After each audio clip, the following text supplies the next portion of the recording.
You ever just feel like you need to have a coming to Jesus moment with yourself? Everybody's talking about the great lock-in. This is my great lock-in.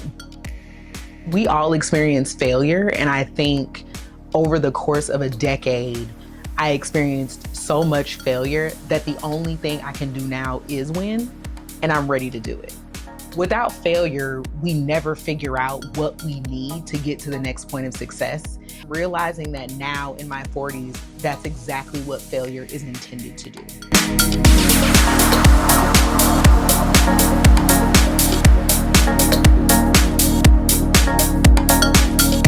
I had failed so many times in my 30s. I just feel like it was a decade of failure, that this decade that I've entered now can only be the decade of absolute winning. Here over on this channel, we talk about all things lifestyle, from travel to fashion to parenthood and everything in between. I'm giving you all of the insight on how I live my most magnificent life, or as I like to call it, the hot life. And today we are talking about failure, because there's absolutely no way that you can experience success without going through that. We all hear intellectually, like, you have to fail to get better.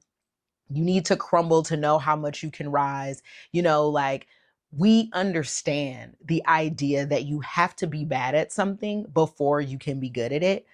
But so many of us run away from our failures, and we are absolutely convinced that every failure that we had will be the last one we ever get to have.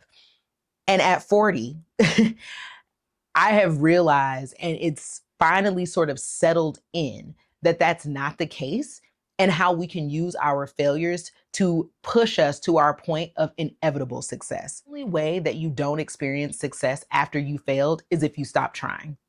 And that is something that I am not willing to do. And I think you have to understand that failure is just the evidence of trying. That's it. And so often we have categorized failure as catastrophe. And it really isn't. I mean, we don't learn that there's something wrong with failure until someone else says so, right? If you color outside the lines, you actually are probably satisfied with it when you're a kid until somebody tells you that's not how it's supposed to look. You need to stay in the lines. You didn't do it right. We have to be told that we didn't do something good enough for us to think that we haven't. And as a kid, I can remember very explicitly having a father that was very focused on perfection, having a parent that, told me at 5 years old, like, your handwriting sucks. And I mean, use those words verbatim. He told me that, and he's like, it needs to be better. It needs to be better. And those things drilled into me where I was wrong and how I had to fix it to be perfect. The problem with teaching people that is then they're aiming for perfection. They're not understanding how to use the place where they've made a mistake to learn, and as an experience to only get better. I spent so often in my 30s sort of, taking a misstep and feeling like, oh, this is it. It's over for me.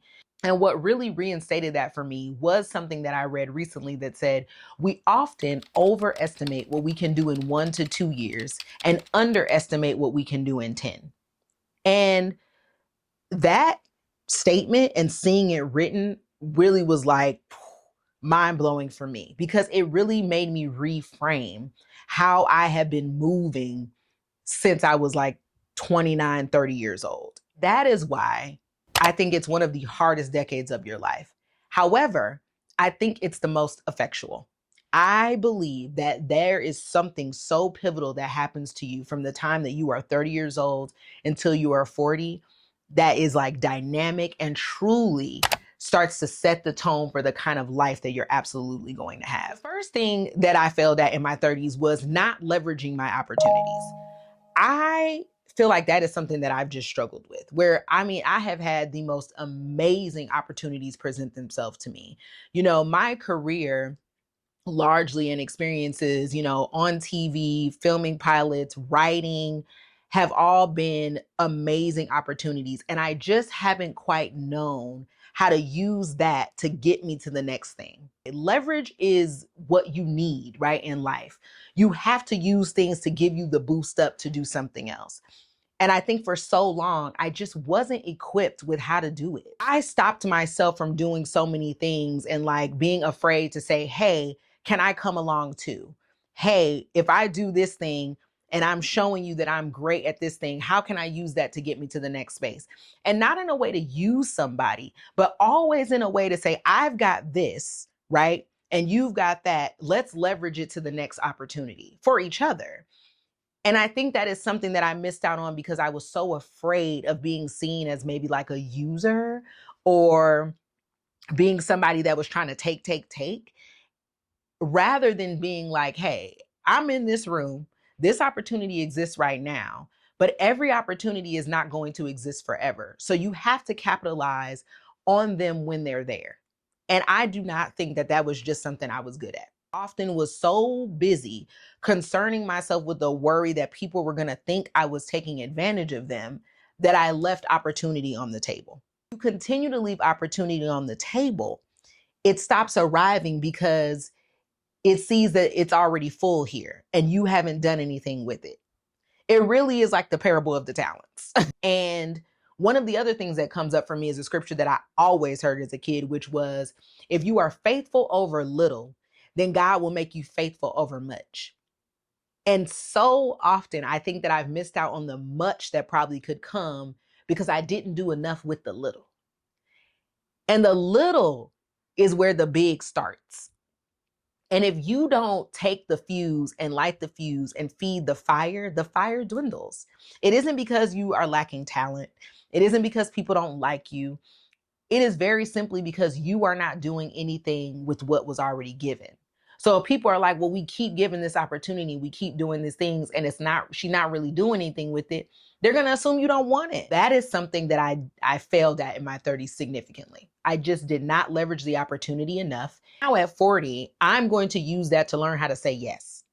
And yes, or yes, or if I feel like the opportunity is not exactly as I would like it to be. But I'm not going to keep saying no. It's very akin to Shonda Rhimes' book, The Year of Yes, because, we'll position ourselves to always say no. And we talk our way out of an opportunity. And so that failure in my 30s of learning not to leverage is something that I'm going to take into my 40s. And I'm going to be like, hey, I know you do X, Y, and Z. I'm great at this thing. We can both come together. And I promise you, we can make this an even greater opportunity than it was before. And I am done with assuming that people are going to see the worst in my ask, as opposed to understanding that I can come through on my promise. The second thing I did in my 30s, which, girl, sometimes you just, it's like, have you ever realized you need to have a coming to Jesus moment with yourself? I failed in my 30s significantly at not believing the hype. And I say that not as somebody who is full of themselves, not in an arrogant way, not in a way that I'm seeing myself more highly than I am. I misconstrued believing the hype that other people said about me. And I think that's different than believing your own hype, right? Like, that's where conceit comes in. But I didn't believe the hype when people were telling me things and they were like, you are so good on camera. You are amazing at like reading a line. You are absolutely hilarious. You're so witty. You're clever. You're creative. You are thoughtful. You see the big picture. You have an innate like inkling for business. You see things like you're a trailblazer, an early adopter, somebody that sort of notices stuff that's happening before other people do. You're absolutely observant. I didn't believe people when they said it. Instead, I misconstrued the humility that I thought I was, operating in. Like, oh, I'm being humble, where I'm like, no, I'm not that, no, it's nothing. And it turned into self-deprecation. It turned into like browbeating and taking away from myself. And instead of looking at that as me being humble, I didn't see it as that I was chipping away my own self-confidence. I didn't need other people to like do that for me because I did it to myself. Part of that came from being a kid that was always pretty confident in who they were. I understood early on the type of person that I was and my point of view. I knew very quickly in life, like what I agreed with and what I didn't. I was okay with taking a stance on things, even if other people didn't have the same opinion. That has not been a problem for me. I am okay being the cheese that stands alone. It is challenging sometimes for other people because they may not feel confident in it. And because of their lack of confidence, I absorbed it. So then when there were things that I was actually very good at, rather than being like, yeah, you know, you're right, or like, thank you so much. Do you know how I could like use that to move forward? How can I use that to help me develop a career? How do I use this gift that you're telling me about and how do I turn it into something? Instead, I often was like, no, not me. Not me being good at things. Not me being okay with that. And it put me in a position where then I questioned every gift. And I feel like when you don't believe your hype, nobody can put you into a position to do anything. People are like, yeah, she's great on camera, but you know, she won't do it, or she doesn't feel like it's going to be good enough. So we might as well not keep telling her. Instead, the people who may not even be as good, but believe the hype that they can be or will be, are out here being successful. And no shade to them. They should. But then there are people with actual talent who are sitting at home who are not doing anything because they can't get over the self-deprecation enough to believe what people are saying. And that was a failure in my 30s. I sat in that. I was like, yeah, you know, I don't know. I don't know. Girl, woe as you. Like, no. Now I'm realizing, okay, I spent a decade not believing the hype. I'm done not believing the hype. I believe you. Here's how I'm going to leverage that in my 40s. If I have people around me who I valued enough to keep in my life, to keep close to me, who I trust enough to have my phone number, to be able to call me whenever they want, who I trust to be at my house, then I should trust the good things that they say about me. I shouldn't assume that they're giving that to me as a freebie, that they're doing community service when they tell me I'm good at something. When they say to me, let's say, I love when you write because you make me think. Or when they say you always have a gem to drop, instead of being like, oh, really? Like that little self-deprecation doesn't make you more lovable. And that's the thing I needed to learn, right? It doesn't make me more likable. Then it feels like I'm always somebody that needs to be spoon fed, you know, maybe a compliment or something only to not believe it. And I don't want to be coddled in that way. And I want to be loved on. But if you want to be loved on and you want people to like embrace you, you have to believe what they say. And if every single time someone tells you something good about yourself, you tell them they're wrong, you're teaching them that they can't trust themselves. Ultimately telling them you can't trust your opinion because you telling me I'm good and it's not true. I don't believe that, so you probably shouldn't believe that. At 40 years old, I don't want to be the reason that anybody is questioning themselves.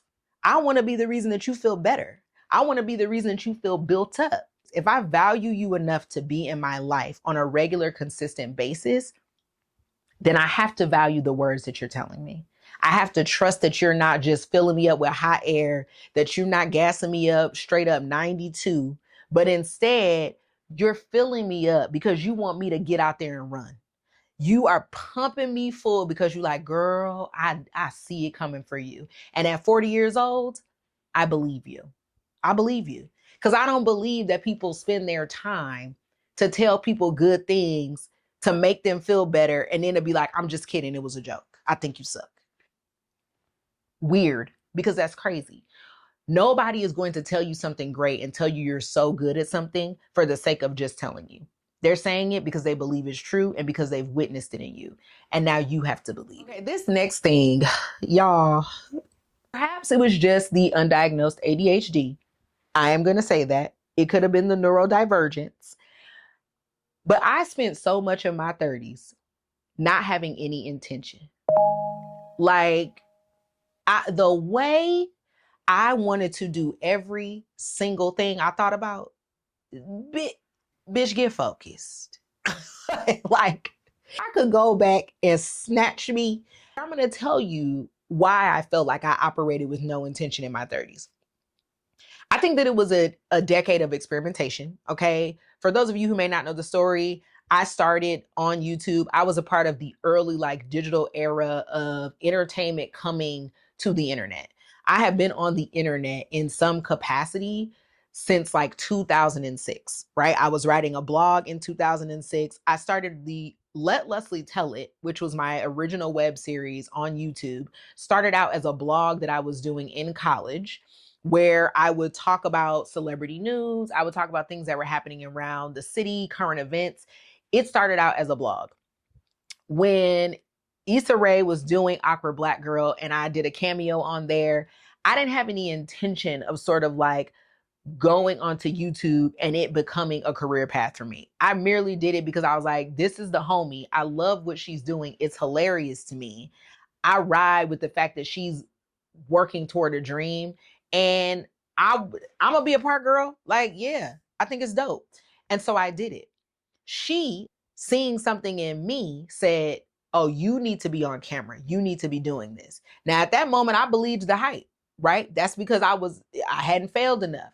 I didn't have enough failures to tell me that I couldn't. Like, you should do a show. Then I have a web series, Let Leslie Tell It. That show is on YouTube, successful, okay? 20,000 views, 13, 15,000 views. And this is at a time when people were like watching cat videos on YouTube. You know what I mean? That gets me to be introduced to people like, you know, the Black and Sexy team, the Dormtainment team, the, you know, people like Lena Waithe. I'm meeting all kinds of people. I'm in these rooms and in these spaces that I had no idea that I would ever be in, right? And do a pilot with HGTV, do a project with Food Network. I've been on the floor and cooking demos at Essence Fest. I have then been able to use that, and I wrote a novel and had a novel that was on submission. I, in the midst of all of that, had a clothing brand that was called Sweet Knowledge Clothing that was for HBCU students that sold and was featured on MSNBC, in Ebony, in Essence. Like, all of these little things sprinkled around. I'm not doing none of that no more. And guess where I'm back to? YouTube. I didn't say like, okay, I'm on YouTube. Do I want to move to television? Do I want to write for TV? Do I want to take this success and like, how do I want to see it move? I then was like, okay, YouTube is the thing that I'm doing. Cool. I'm going to write another series, and I partnered with a friend, and then I developed Butter and Brown, right? That started on YouTube as well. Got picked up for television. Never in the time of those things did I have an intention, truly focused intention to say like, hey, I've now gone from YouTube to television. Where am I going to go next, and how do I want this to look? I didn't say that. And I didn't know maybe to say it. So I can't like beat myself down too much, because you are only responsible for what you know, right? You can't do or understand what you don't know. But I just didn't have any focus, right? I didn't say like, hey, now that I'm on this TV show, I want to develop another one and I want to see if I can get it to a larger network. Or like, hey, allowed me to do 2 TV shows on this network. How can I build this out to become more of an equitable partner? So many spaces where I feel my intentionality was absent. Don't have intention behind things, even when you have a great idea. Without focus and intention, it will die pretty quickly. And it isn't because it may not be a great idea, but it's largely because it doesn't have any legs. But rather than using those things and being intentional about any of them, right? I'm in these spaces. I'm in rooms with all these people that can move and can shake and make things happen, but I didn't have a plan. So when people would ask me like, hey, Leslie, what do you want to do next? Or what's next? And I would be like, I don't know. Or I'm not quite sure. In my 40s, I'm like, no, girl, you need to get focused on a plan. What do you want to do? What do you like? What don't you like? There were people that were pitching me, wanting me to do comedy specials. I have had the gamut of things thrown at me to do. Not like the opportunity has not presented itself. They have. I failed at them because I didn't have a plan. Now in my 40s, I need to be focused on the singular thing. What is it that I want to do? What do I want to be known for? And how is each of those things moving the needle to get me to an ultimate goal? You don't know what the ultimate goal is, you will flounder. How many times did we pray for opportunity and ask God for things, and then we're not ready because we're not sure of the intention of the opportunity? Where do we want it to go? What are we trying to get to? Now I know that I have a singular goal that I'm trying to hit, and the things have to align with the goal. I have to be intentional about the things that I pursue.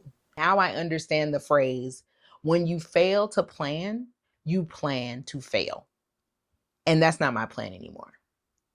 Not anymore. Another one of the ways that I failed is all of those things that I just named and told to you and shared with you. I've considered that success a fluke. Like, I've literally looked at myself in the mirror and been like, well, that you didn't succeed at those things because you were good at it. That was just like happenstance. Like, those people happened to, give you like a little bit of a chance. And so, that's why you were able to have 3 seasons of a television show. It's not because you were good at television. No, that can't possibly be it. Don't that sound crazy? That sounds ridiculous. That was one of the failures of my 30s, is considering my success a fluke instead of recognizing that it was actual success, that I experienced that nobody was giving me those opportunities because they felt bad for me, that I didn't continue to get opportunities because I was just the homie. Because you could be the homie. I know plenty of homies that don't get opportunity. I know plenty of homies where people like, yeah, they cool, but no, plenty. Big up to my friends in high places, to my friends in middle places, and my friends in low places who see it for me even when I didn't.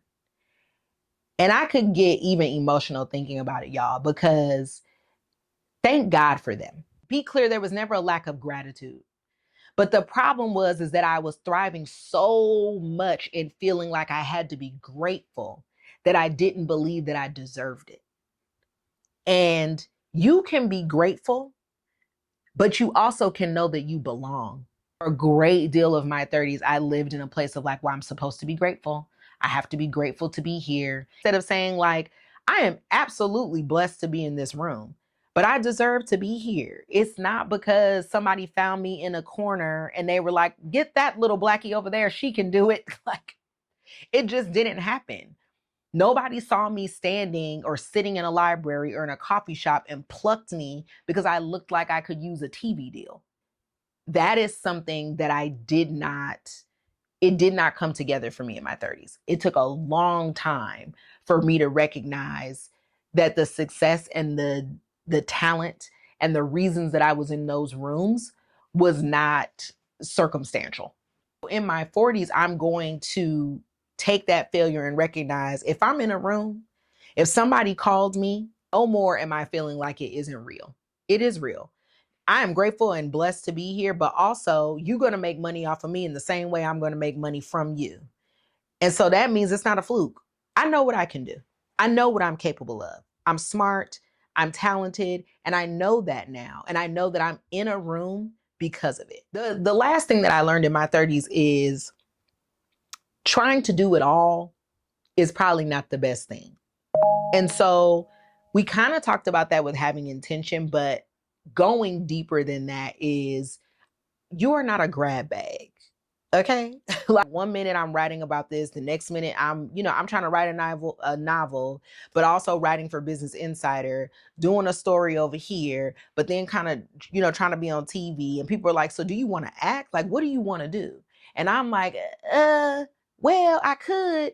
There were so many times when people would be like, so do you want to act? Do you want to write? What is it that you want to do?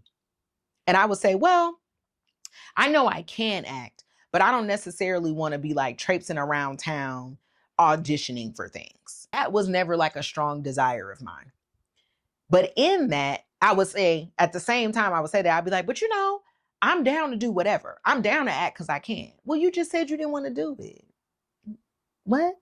Literally call my friend and say, we should be like, the next Amy Poehler and Tina Fey.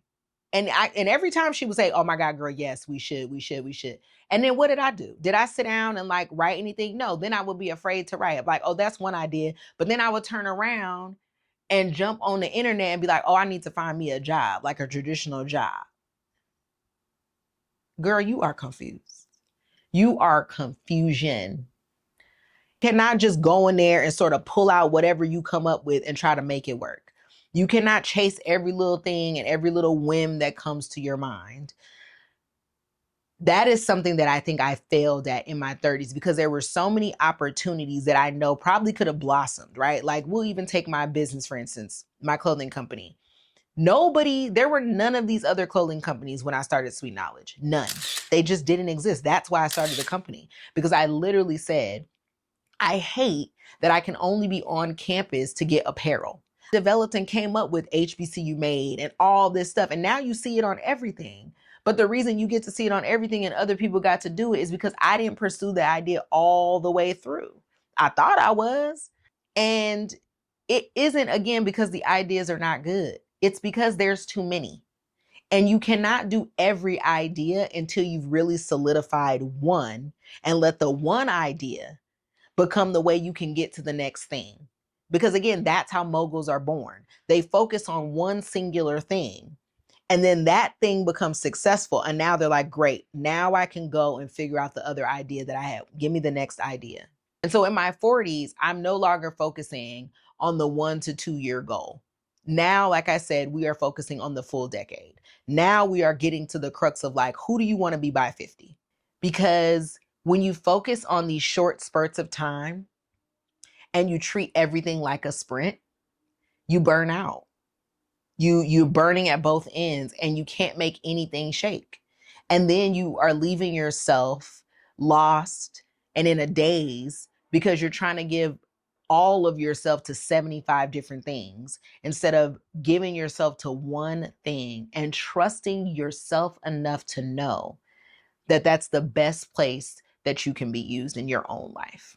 I hope that through this video and me sharing my failures is something that can encourage you to know that even if you are in the midst of a failure right now, if you're in the midst of an experimental season, that it is nothing but a lesson to you to how to get to your next win. If you're in the midst of your 30s, I hope that you take this advice and know that you are not alone. It is a challenging decade. It is a hard time. But again, it's effectual. When we always see these tweets where we're like, Ava DuVernay didn't pick up her first camera until 33, or Oprah didn't have her first, successful TV show until she was 32. That's because your 30s are young. It's new. You're just now an adult. And you really still don't even feel like one. I don't think I felt like an actual adult until I turned 40 in February. And then I was like, oh my God, girl, you are grown. And now I'm ready for life to really begin. I've lived enough life to trust that I can do great things now. When you're in your 30s, you just haven't done it quite yet, but you're getting there. And so if you loved everything about this video, please be sure to subscribe, leave me a big thumbs up, and share with somebody who you know could benefit from understanding that their failures are just the stepstone to their success. As always, I appreciate you being here, and I can't wait until I see you next time. Until then, bye.